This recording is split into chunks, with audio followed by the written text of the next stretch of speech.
Hi, good morning, everyone. I think we've got most people joined, so I'll go ahead and get started. I want to welcome everyone to our 7th session of the 2020 CCDEH Virtual Training Series. For those of you who don't know me, my name is April Meneghetti, and I'm the Director of Environmental Health in Yolo County, and I'm also the President of CCDEH. I want to give a big thank you to our sponsors. We have Acela. Tim's going to bring up our sponsor screen. I want to start with Acela for sponsoring our training series and providing our Zoom support. Also, I want to thank Hedgerow, who sponsored 3 of our rural county scholarships, and KHA for sponsoring 20 of our retired director scholarships. I also want to remind everybody that there's still time to get in your Excellence in Environmental Health Awards nominations. They're due on September 30th, and we have 2 categories this year, both COVID response and non-COVID response. And also, I wanted to remind everybody that you can view our previous trainings on the website. Tim will show you where to go for that.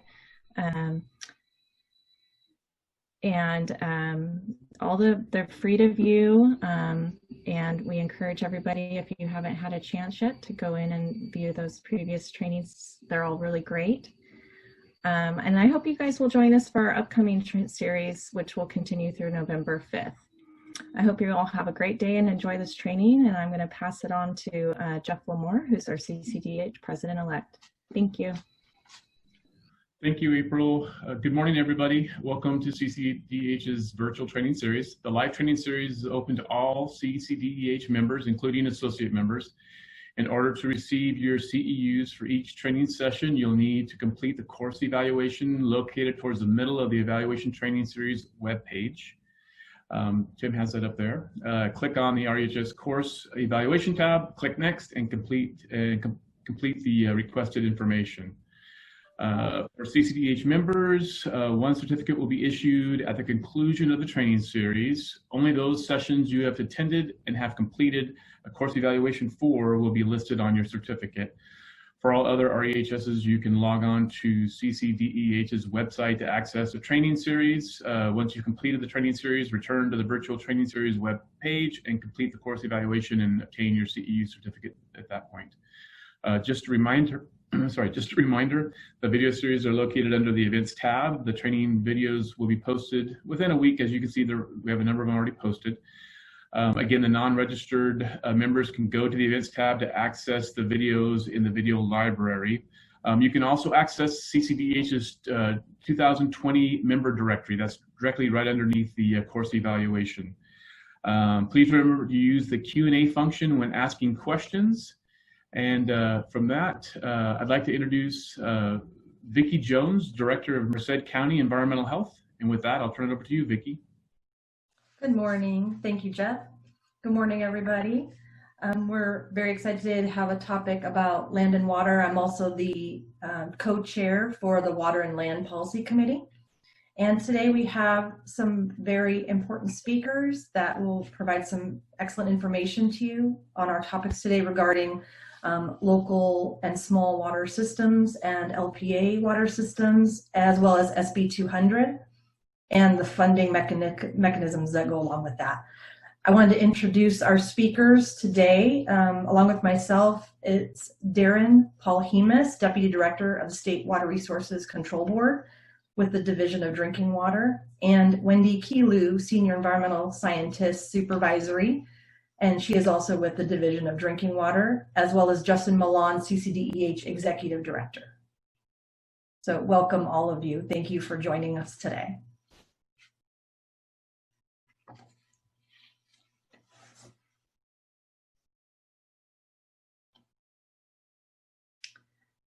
And with Darrin, are you up?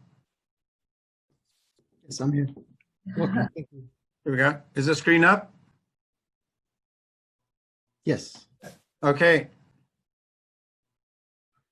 Welcome, everyone. I'm Darrin Polhemus, Deputy Director for Division of Drinking Water, and I'm going to start off by giving you a quick overview of SB 200 and then the State Water Board's SAFER program that's developed out of that. Next slide, Justin. We'll hit you despite. Tim,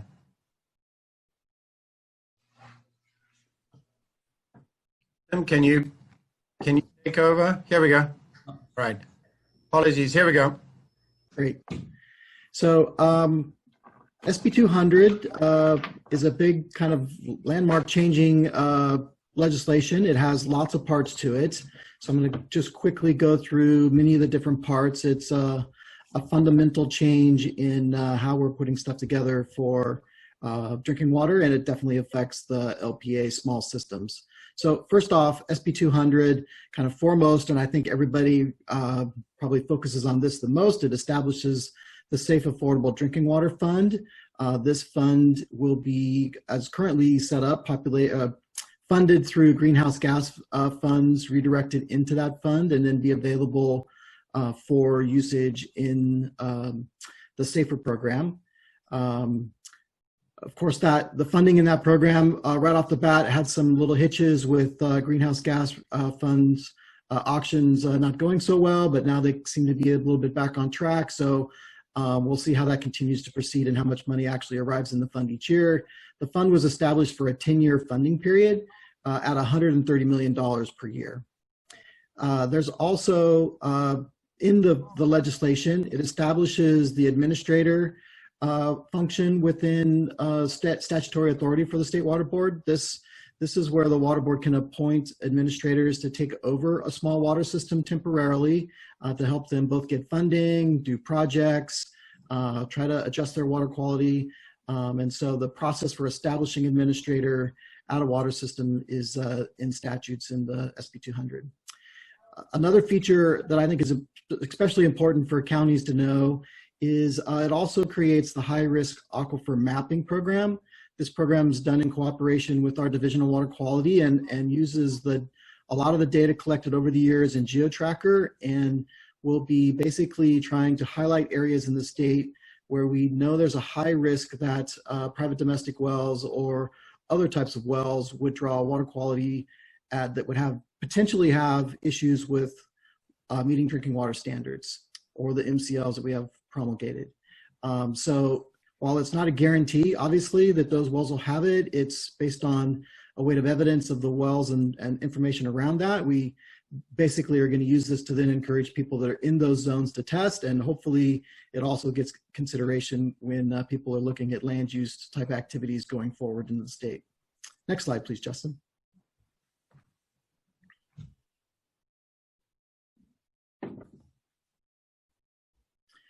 So it also defines eligible projects that are eligible for the fund.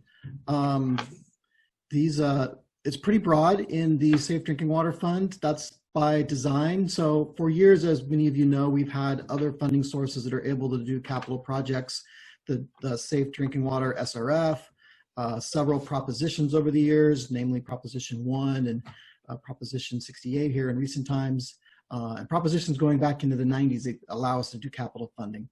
Part of the problem with that funding has always been the ability to actually help with the soft cost of getting a project up and running. And so, as well as sometimes operation expenses for really disadvantaged small communities after the fact. So there are provisions within the eligible project definitions that allow the Safe Affordable Drinking Water Fund to be used for these more varied types of funding sources, the ones we always felt we were missing when we were really trying to address water systems having problems meeting water quality. Also, it puts forward in the Safe Drinking Water Fund that each year the State Board will put forward a fund expenditure plan. They've already adopted a policy, and of course that policy is subject to change as we learn going through this process over the next 10 years. And that expenditure plan will be done probably May, June of every year as the fiscal year approaches, and try to put forward how we're going to be or proposing to spend the money, and then the board adopts that in a public fashion so that we can take input on how the Safe Affordable Drinking Water Fund should be used. And also, kind of finally, the Safe Affordable Drinking Water Fund and its legislation establishes an advisory group. This panel will be appointed each year of a different set of members, and so it's a broad mix of both local governments, small water systems, representative agencies, environmental justice groups, and just a broad mix to try to make sure that we get good comments and development of the expenditure plan each year, and have an outside body monitoring how we're proceeding and providing input to the process. Next slide, please. Here we also see that in SB 200, small water systems, domestic well data collected after January 1, 2024 is to be submitted to the local health officer and other relevant local agencies. It does require that this start to be submitted to the state. This is definitely a big change going forward. We're in the process now of trying to set up how to receive that data from all the counties and how to put it into something that starts to make sense. This was from the legislature for us to do, and we look forward to working with all the counties on how to best accomplish that. And finally here, it enhances the Division of Drinking Water's authority in making determination about public water system sustainability during the permitting process. So this is part of the previous legislation, SB 1263, and other components. This did make some adjustments in there that allow us to try to look at how new water systems are being established and be careful about not creating new systems that have a high risk of failure. Next slide. So I mentioned the SAFER program. So we did basically create this program. This is the state board's program across multiple divisions within the state board, the Division of Financial Assistance, my division, the Division of Drinking Water, Office of Public Participation. We have fingers into our Office of Chief Counsel, and created a whole team across many sectors here to try to promulgate basically the intent of the Safe Affordable Drinking Water Act and bring it to fruition. And these are kind of the 6 major areas that this group is working in. They're working right now in a needs analysis approach to identify high-risk systems. One of the tenets of the SAFER program is not just finding water systems that have recently failed or having difficulties at this point, but try to be ahead of that curve. What we've noticed over the years is we've tended to run, no matter how fast we all seem to run, working to try to help the small systems, that somewhere between 250 and 300 water systems seem to remain out of compliance for the last 10 years. And of course, we want to get to 0 as an ideal measure. Looking at that going forward, we really need to figure out and try to identify those systems that may come to us in the near future and prevent them from failing. We don't want to wait until that point happens. So this high-risk system identification is a key component of the needs analysis, and that needs analysis will also help set the goals of the funding allocations and plan that's adopted by the board every year, so that we can do all these in a public process and be clear. And hopefully it also serves as a means to help the small systems themselves when we identify some high risk factors, that they can take meaningful steps on their own and try to remove those as best they can. Second here, it also provides that we really want to work towards consolidation and regional solutions. Wendy's going to show you some slides in a little bit that really drive home this point, but I've said it many times at many conferences over the years. The really small systems, especially when they're disadvantaged, simply don't have the margin of error when it comes to financial resources and the efficiency to often address just the simplest pollution events that happen, or a well failure, or some other what can seem to be a calamity but should not be from a resource management standpoint. Another feature of the SAFER program is we have a lot of focus on trying to accelerate project timelines. Our Division of Financial Assistance is trying to do everything they can to readjust the requirements ahead of time of getting funding. We've also brought in a new role. I have several groups within California now in the Division of Drinking Water called our engagement units that are going to directly engage with the small water systems just to try to make sure that they can accelerate their projects and do that pretty much high intensity work that's needed to keep small systems on track and doing a project. It can simply be overwhelming for them many times when they're trying to go through the different steps, and we know that. We want to eliminate as much as we can, but unfortunately, when we get funding from the federal government, they like to put a lot of hoops in it. Sometimes our propositions have other steps that have to be met. Of course, we have CEQA and other landmark points in California that just can't be undone or waved aside. So we have to work through those, and we want to work through those in a very efficient manner. And hopefully this is a way to try to accelerate that for these small communities. We also are looking at this comprehensive solution assistance.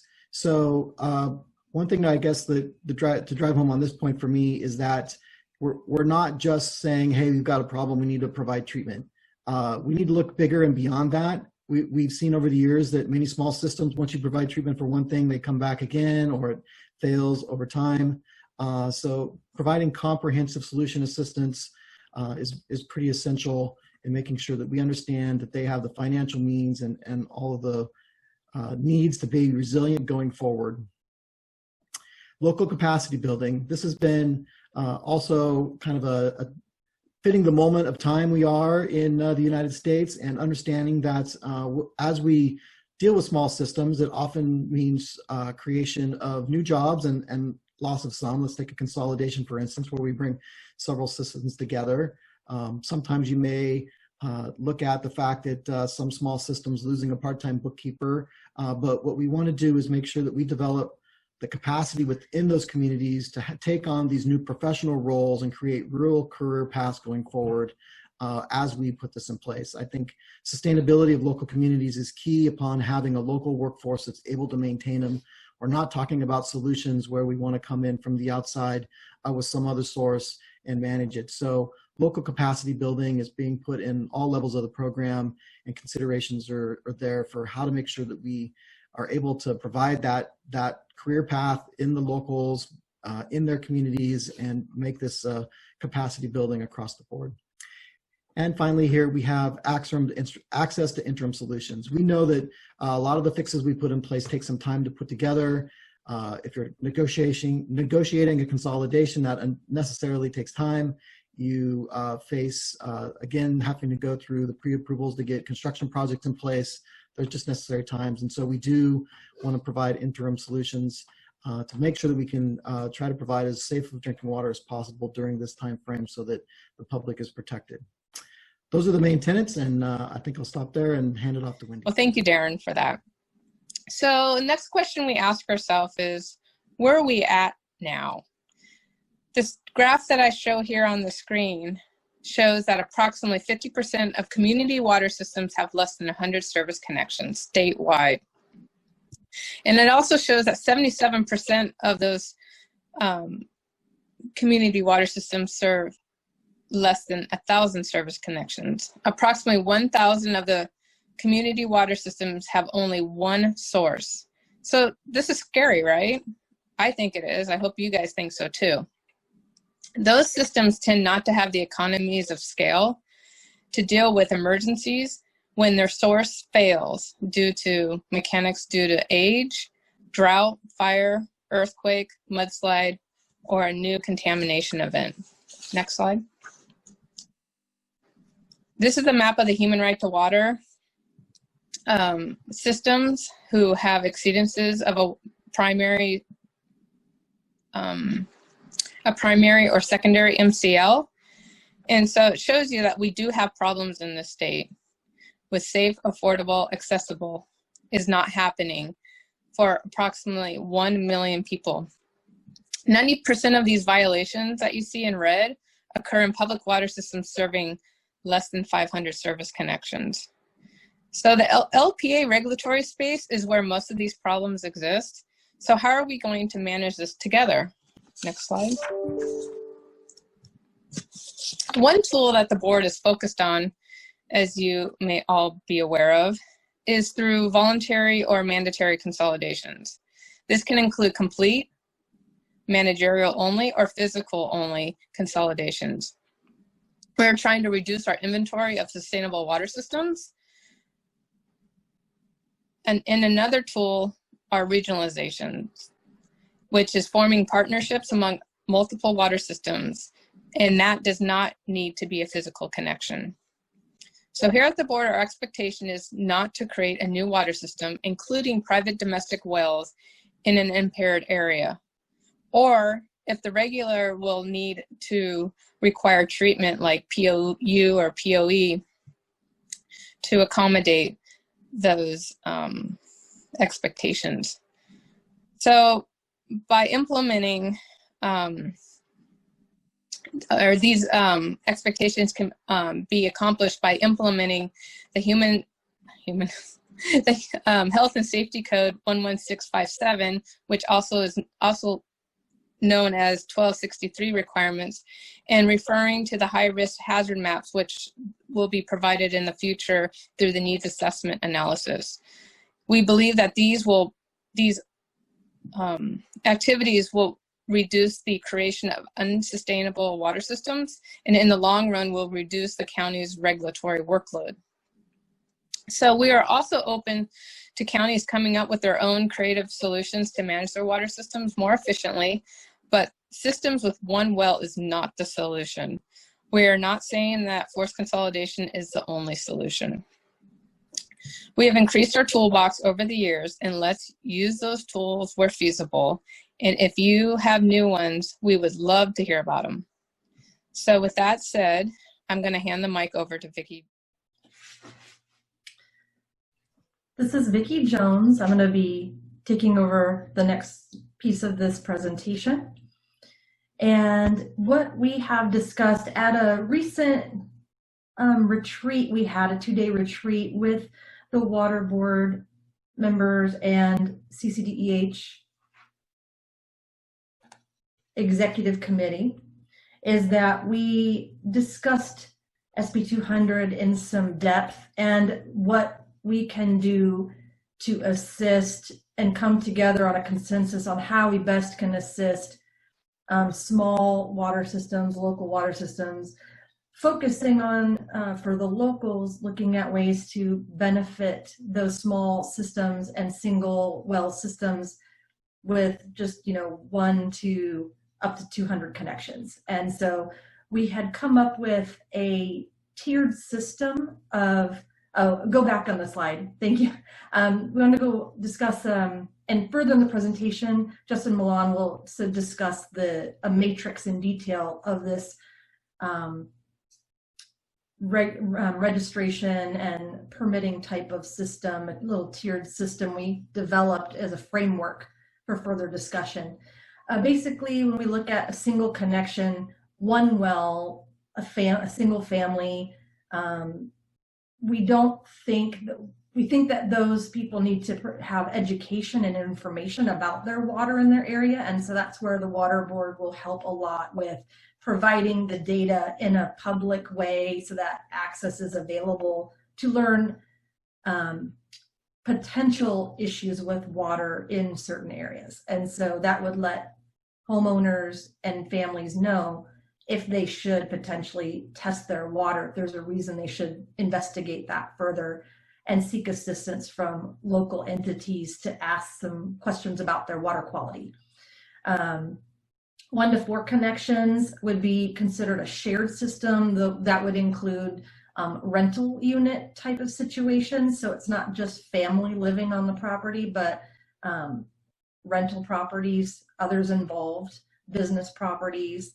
And 5 to 14 connections are what we're familiar with. It's our state small water systems. There's already regulations in place for us to help make sure there is water quality ensured for those systems in some ways. And 15 to 200 connections are our LPA well and water systems. And then over 200 connections are State Water Resources Control Board Regulatory Authority. Next slide.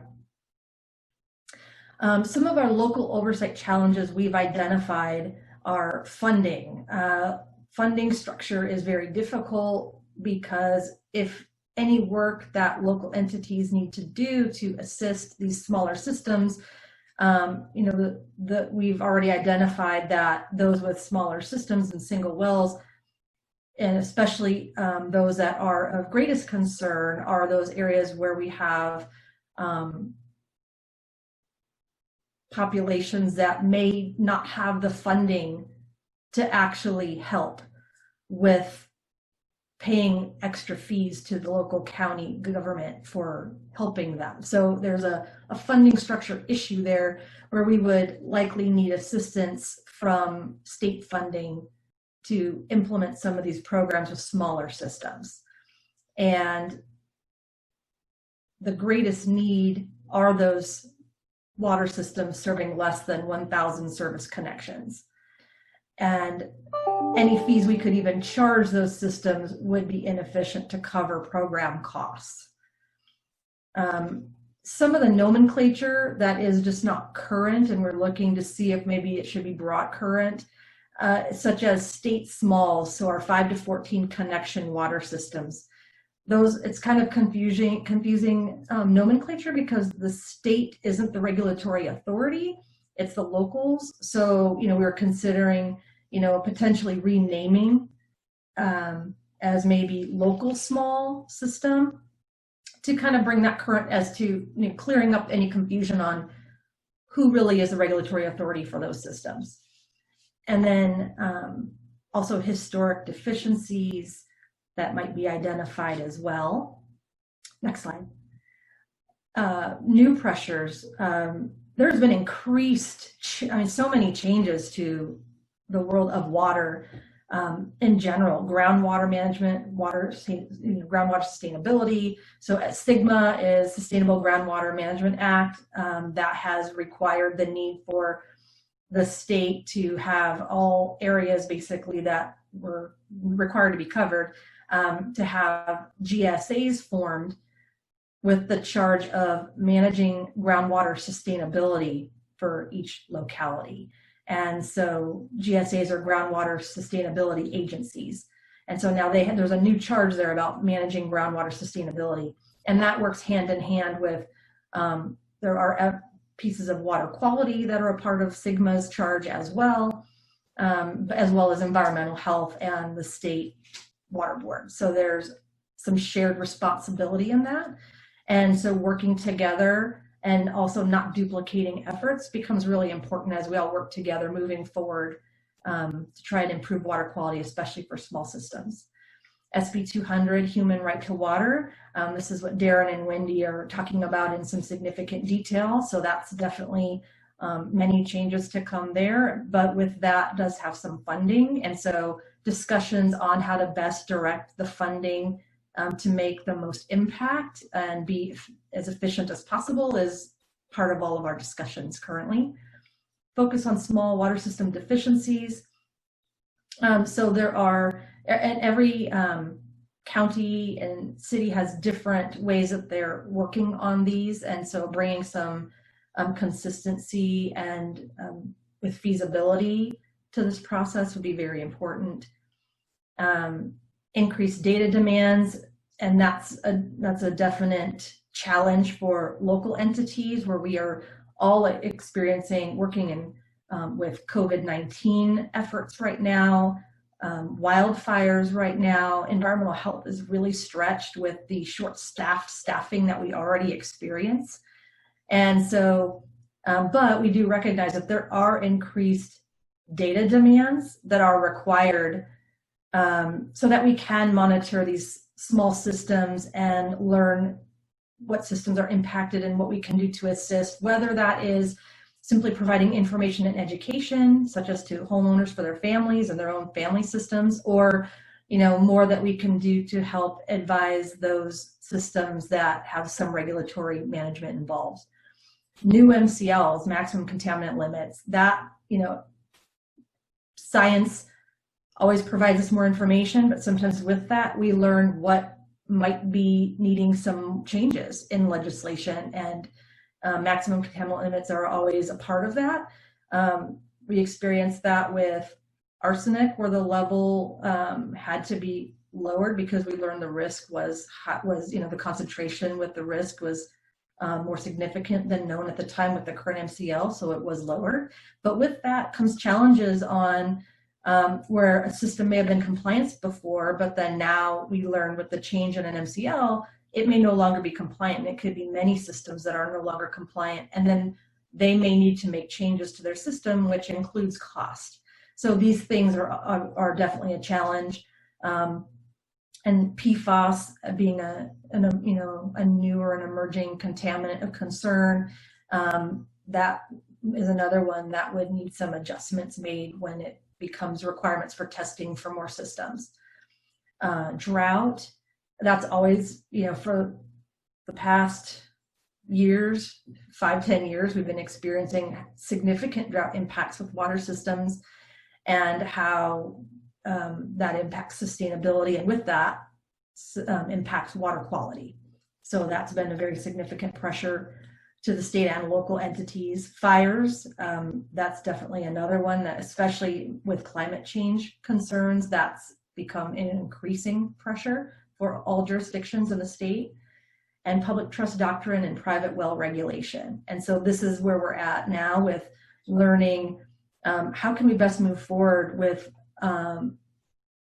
balancing, not being too intrusive, but being protective. Next slide, please. And with that, I will turn this presentation over to Justin Malone. Thank you. Well, thank you, Vicky. Good morning, everybody. And we're really excited to have this session because it's a long time in coming. And as we all know, drinking water is a core public environmental health function. So it's something that we absolutely need to pay plenty of attention to and put a lot of our collective focus on. As partners with the State Water Resources Control Board, and as many of you know, when the program was shifted from the Department of Public Health to the State Water Board, there was naturally some angst over that transfer of the responsibility. And at least I can say anecdotally from myself, if not from CCDEH, we've been very pleased that we've had good cooperation with the State Water Board. And it's evident in the effort that we are embarking on right now is really to reframe how we are tackling the local oversight responsibility.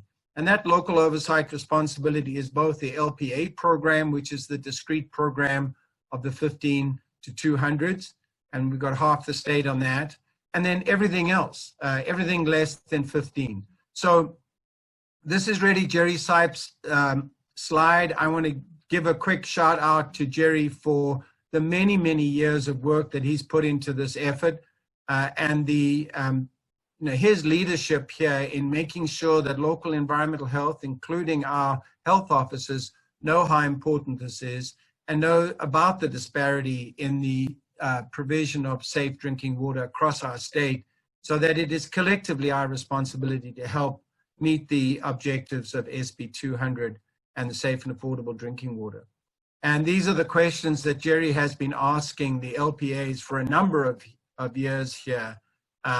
What are our biggest challenges? How can we deal with this? How can we address those challenges that Vicky outlined? What are the problems that we have with communication with the state and with the feds, even down to the point of the evaluation process, and how do the delegations work? And then, of course, looking at the local primacy agencies overall, there are a lot of issues that we've struggled with just from the LPA perspective. And I won't go through in detail here, but you can see the complexity, the technical expertise required, the amount of time required. So we have seen over the past 20 years, I think at least 6 over 20 years, LPAs have given up their programs, and we're seeing yet another one this year do the same. So we've got the challenge of maintaining the LPA program, and we've got the challenge of shoring up the local oversight.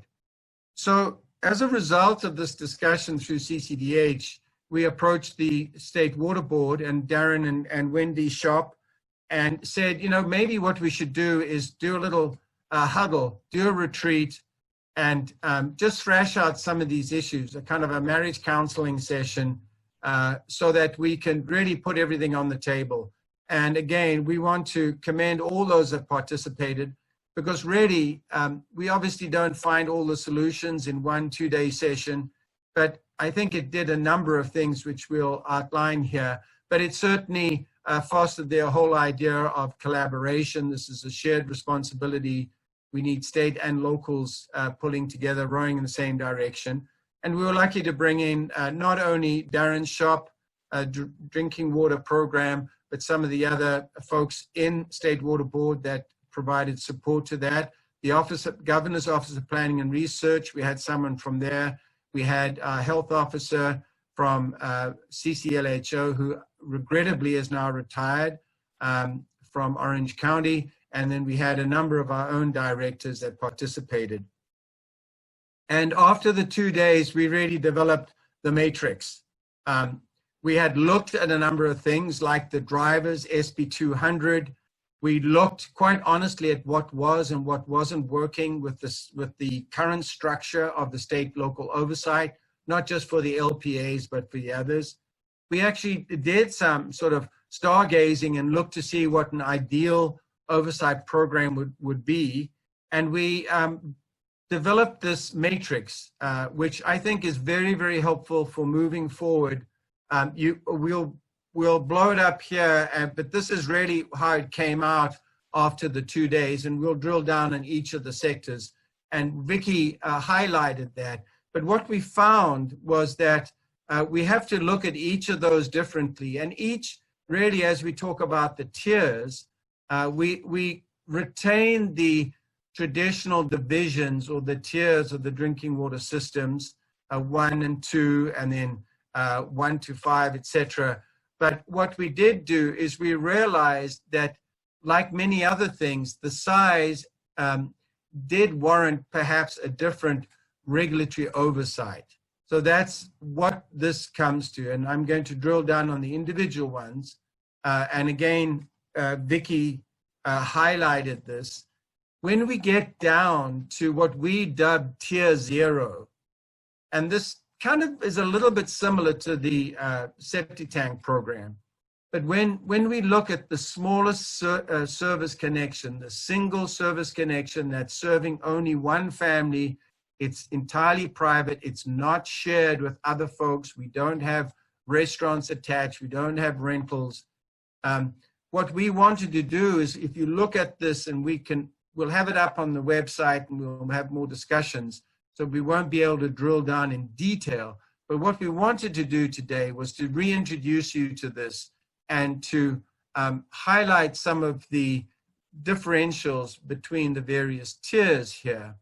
But if this would be a local small system program, this would be, this one and the next one would be clearly local, clearly the smallest. And we'd look at the requirements, the minimum, absolute minimum requirements to ensure public safety.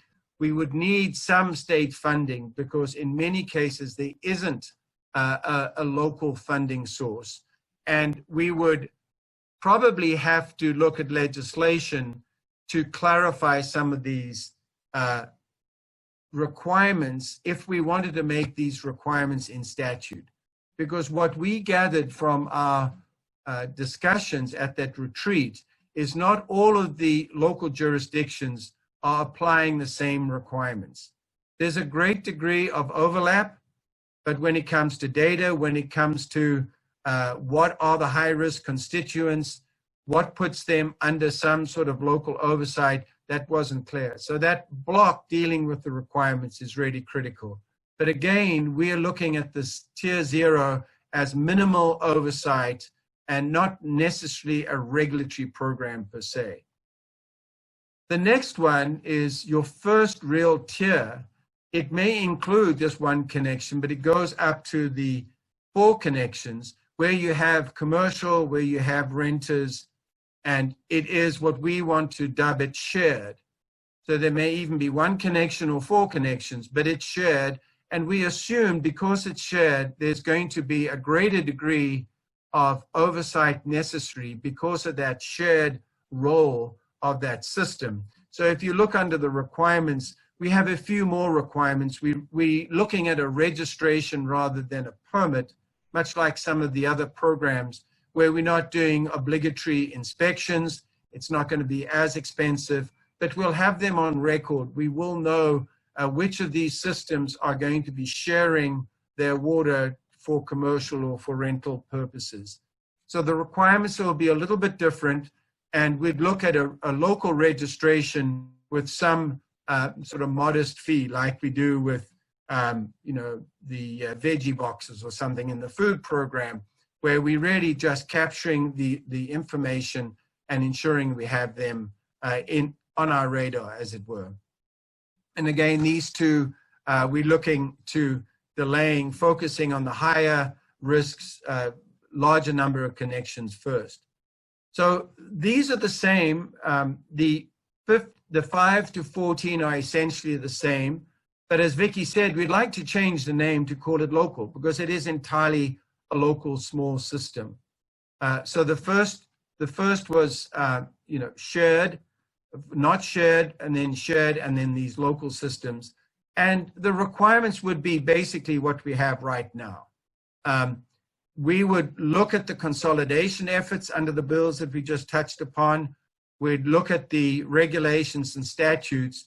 But during our discussions last year, we found that even those required regulations, it wasn't clear. We needed to update what really should apply to these 5 to 14 systems.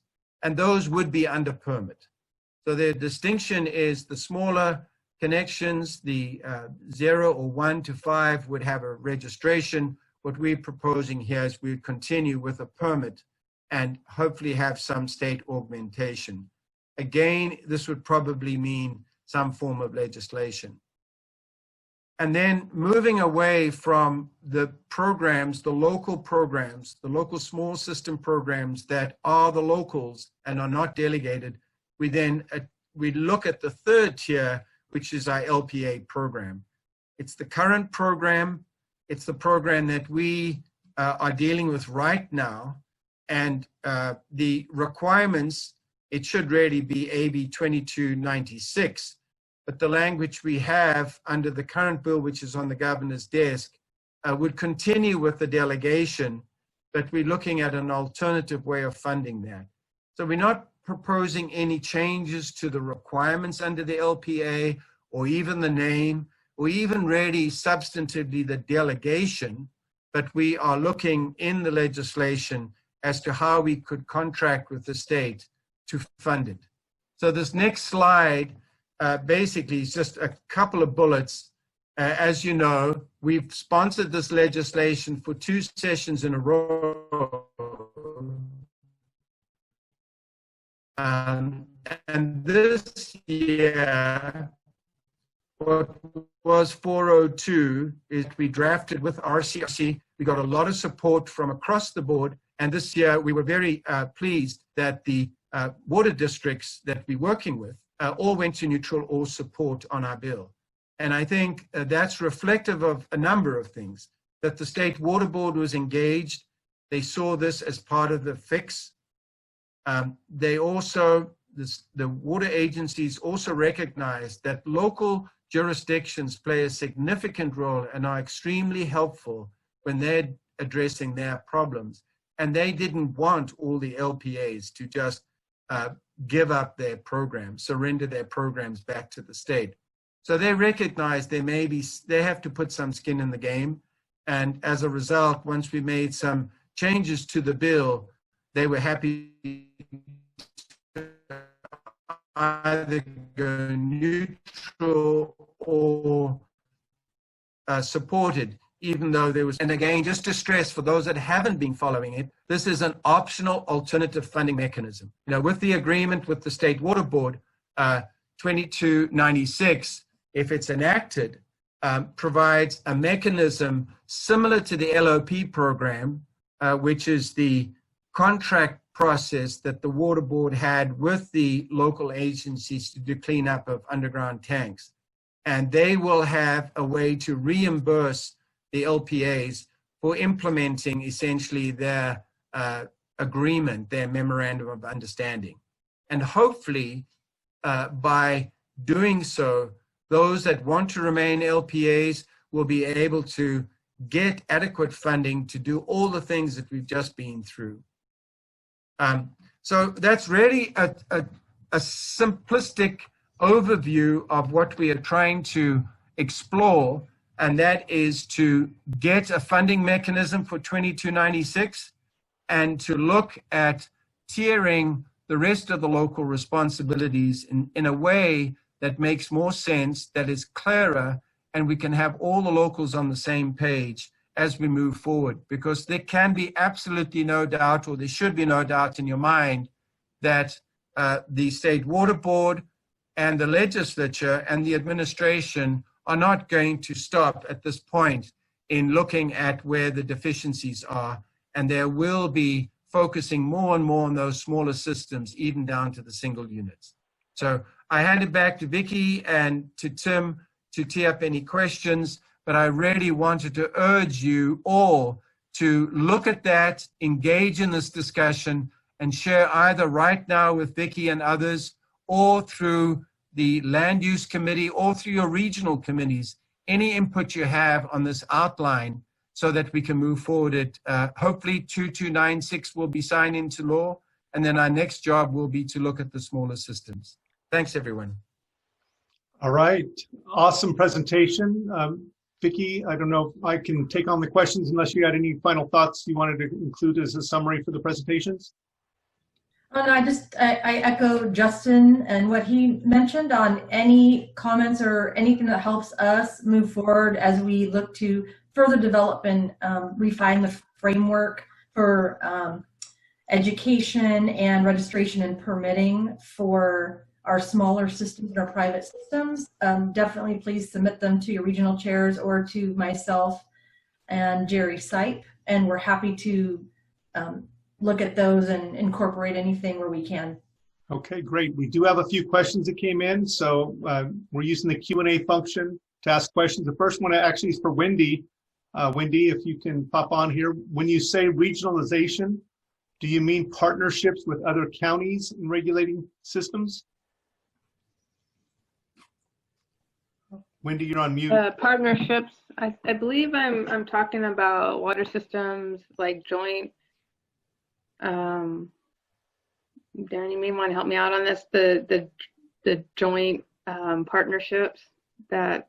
Yes, I'll help Wendy here. So regionalization, people sometimes they get chafe and get nervous when we say consolidation, and there are regionalizations that have happened by water systems throughout California. Sacramento is a good example. There's numerous water systems, they share boundaries, and they have these agreements on how they share groundwater at certain times and surface water at certain times, just to, both enhance all of their features, but they remain separate independent water systems that function. And so we just want to make sure that people understand it's a big set of tools, and there's probably creative ideas that haven't been tried yet, but I really want people to understand that they need to look beyond kind of their own little border, their own little world, and realize that, water in California involves all of us and it involves all the surrounding systems. And so it's just trying to broaden people's understanding that we should try a lot of different ways to improve and join together. So have we seen that, Darrin, where we have a water system in two adjacent jurisdictions that have partnered together to work together specifically in California? Well, certainly between water systems, I think there is a couple that cross county lines as well, where they tend to have JPAs and other things that focus on that. So yeah, there's quite a bit of cooperation that happens already. It tends to be the larger systems that do that. They're obviously more resourced and have a much broader infrastructure base that they're sharing and utilizing. But I think that's exactly what I want the small water systems to be involved in as well. They need to understand that that's part of the solution set. It's not just, how do I get a new well? How do I get a new treatment device? How am I going to manage that? It could be an interconnection so that it can, if their one well does go down, they've got to have water, and it's not a crisis type of scenario, or, agreements on things that could help with firefighting and other resiliency. It's a really broad question, and, regionalization is a simple term, but it has so many meanings and many facets. Yeah. It's really like, hey, we're part of a broader water community, and your little system, needs to be part of that as well. We have another couple questions related to this. So Stacy asks, I'd love to see more opportunities to force consolidation and not just for disadvantaged communities. Any system that cannot provide an adequate supply of potable water, quality or quantity, should be consolidated where possible. So I think it's open to response. You definitely get my support there. In fact, this year there was some legislation that did propose in the last parts of the session that then didn't survive, unfortunately. I think it was AB 414. Justin can help me out on the numbers; he remembers them better. But it was actually looking at saying that the state board should adopt, formally a high risk definition that we're developing through the needs analysis, and that we could forcibly consolidate systems that don't meet a criteria and fall in this high risk zone. So it's certainly in discussion, and there'll be more time in the future to continue to discuss what that should look like. We obviously want to be fair with small water systems and not be the bully, but at times we really need to take the public's needs into mind first, and make sure that they have a water utility service that's there and always successful for them. So here's another angle on this. How would a proposed project that includes a new state small system that is proposed next to an existing water system be treated regarding consolidation if the larger system doesn't want to take them on? Can the larger system be forced to take them on? Yeah, that's our role that we're trying to play now, and to work to try to make that happen. There is some limitations in 1263 on what we can and can't do, but we're going to do everything we can to make sure that larger system does take on that small system. I think you guys, as being in the counties, know as good as anyone the wars and struggles that go on between cities and county jurisdictional areas, and I really hope we start to move a little bit beyond that, and understanding that water as a human right really kind of has to fall outside of that reign. We do have some cities that are really adopting this. I'll call out Fresno. City of Fresno has done a bunch of planning and looking at small systems around them and how to be a useful member and partner with the capacity they have. There's other places that really need to look at that model and try to get there. I mean, there's even some cities themselves that are cut up into multiple small water systems rather than one. So, I'll throw out a little fact that was very surprising to me in my research on doing consolidation stuff. When we look at it, a small water system, according to the research I read, pays a 12% increase right off the top of the same supplies that larger water systems buy. So when they're buying chemicals and parts and stuff, just because they don't buy in bulk and because their ordering components are different, they pay 12% more. So they're already, just in the perfunctory stuff at a disadvantage. Yeah. Darrin, I wanted to share before you carried on that this is potentially a role for local environmental and public health to play, is to talk to the Board of Supervisors and the executives in their jurisdiction to make this case, because it is a public health case to get these systems up and running. And I know we've tracked that legislation. Board cannot be the big bully. There's going to be a lot of local government pushback if it looks like this is the state just trying to exercise the state might and overrun local control. But there's a public health advantage in doing it. So I see that as a role for us to get engaged in that discussion. Yes, no, I need you guys as a partner. I know you're often valiant warriors in these skirmishes when they're at the county level, and pushing hard to try to make sure that we're really keeping the people in mind. I'm hoping that our high-risk water maps and other things like that are tools for you in those discussions at the county level when you're working with Board of Supervisors and the planning departments on where the new development's going to go and where it should be considered. It really is a disadvantage in the long run when you don't create a base infrastructure that serves the people of that community. And I think, we have to carry that message. We have that demonstrated. Let us know what types of tools can be helpful when you're having those type of discussions, for sure. Definitely see where land use policies are going to be a factor in this regarding development near incorporated cities versus unincorporated, triggering annexations, all of that kind of political nightmare. So last question that I have is, this may be for Justin. In the proposed local framework, where does the 1 to 4 connections for private houses, no renters, fall under?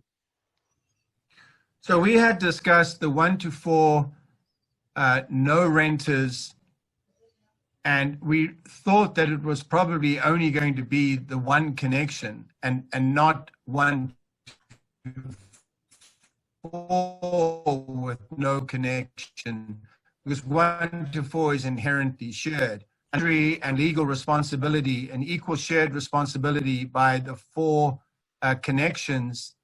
So we may need to fine tune that. But the thought was that if there was a single connection and only one family was responsible for that and one family received that water, then there wouldn't be the same level of oversight. But as soon as somebody else comes in, whether they're a renter or they're buying that water from the owner of that well, so they're more than one, and it is shared, even if it's not commercially shared, but it's shared with other folks that don't have the same legal right and responsibility over that water, there should be some oversight. Okay. I just wanted to clarify a little more with Justin. What he said is correct. You know, the concern is how would you regulate that, or how would you know? So making those observations as well would be difficult, because just because someone tells us that they have family living in 4 dwellings with 4 connections on their property, verifying that would be really not that reasonable for regulators. So that's something that we have to keep in mind as well as we move forward with the framework. So Justin is absolutely correct. You know, it would depend on really the ownership of the property on the well as to how we would make that determination. So even if they aren't renters living there, oftentimes, even if it's family, they're not necessarily property or well owners that live in 2 or more dwellings on a property. Okay. We do have one more question here. I'll pitch it out and see if anybody has any thoughts on this. Are deficiencies that are looked at for the water systems that are not regulated by an LPA or the State Water Resource Control Board similar to what we require in the 9 elements that we look at in a sanitary survey?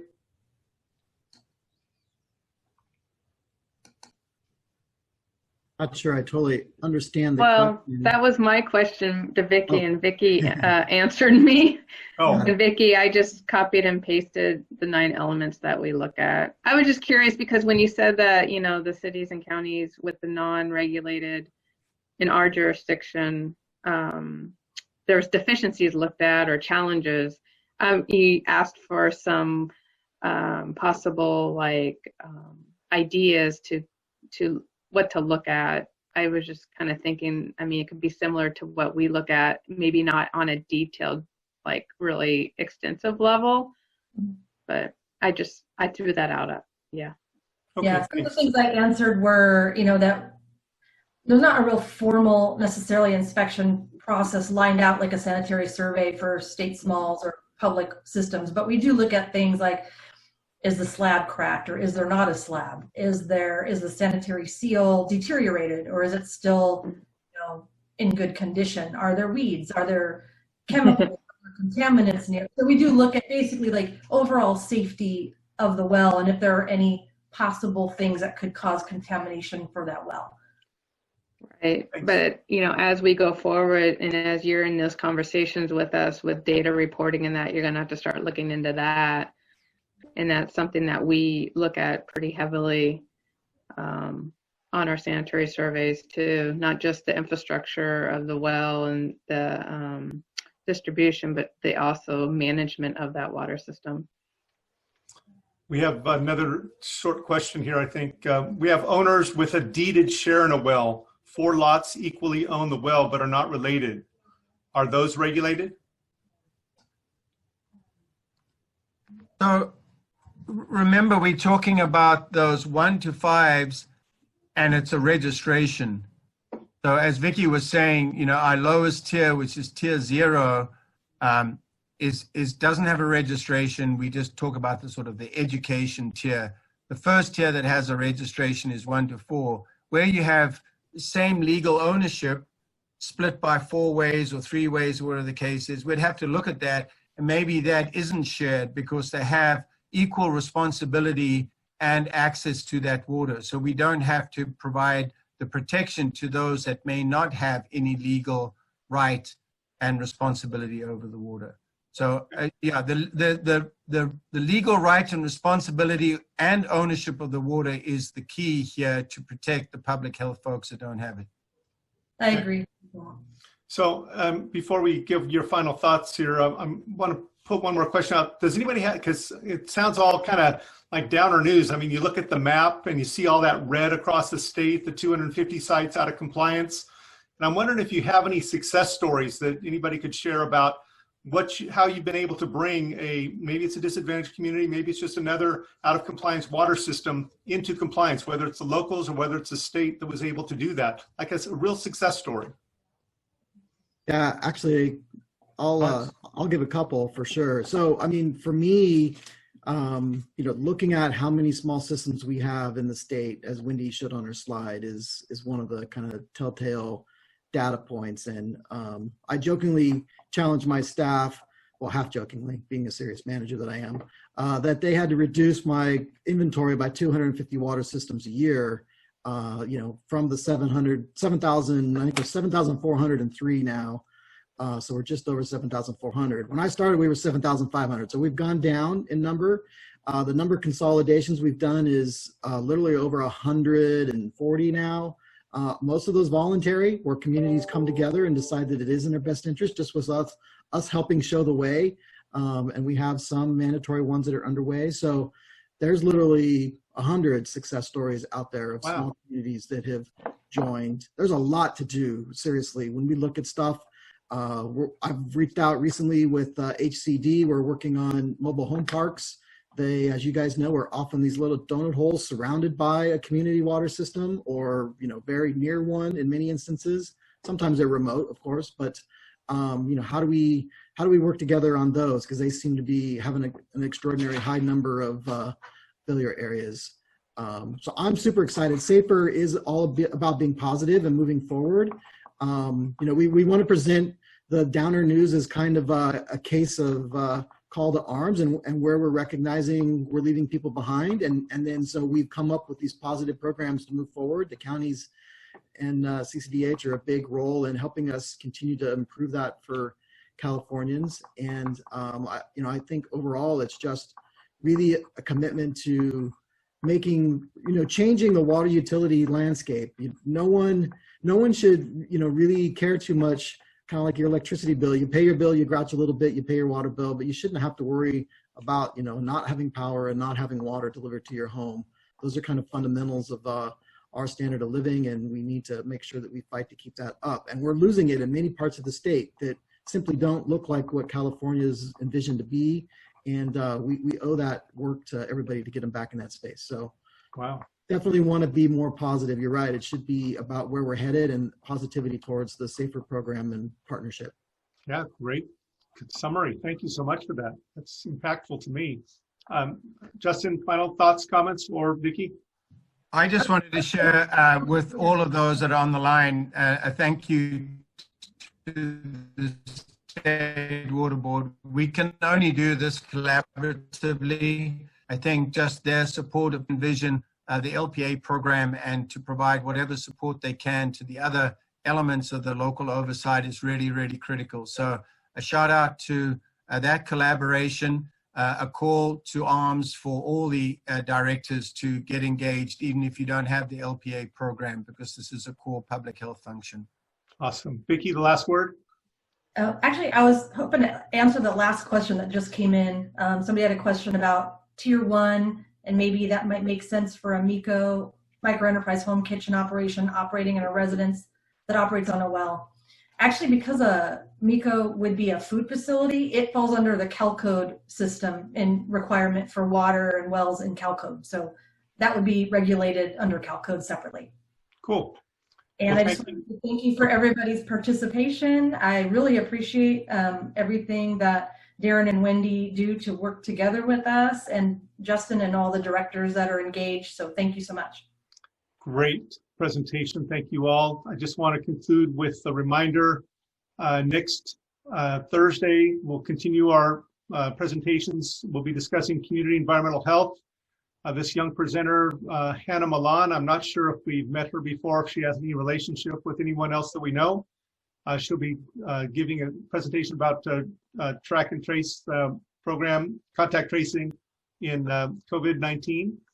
And then reminder to complete your survey so you get your course evaluation, so you get your CEUs. So with that, thank you all very much. This concludes this presentation. Have a great day. Bye.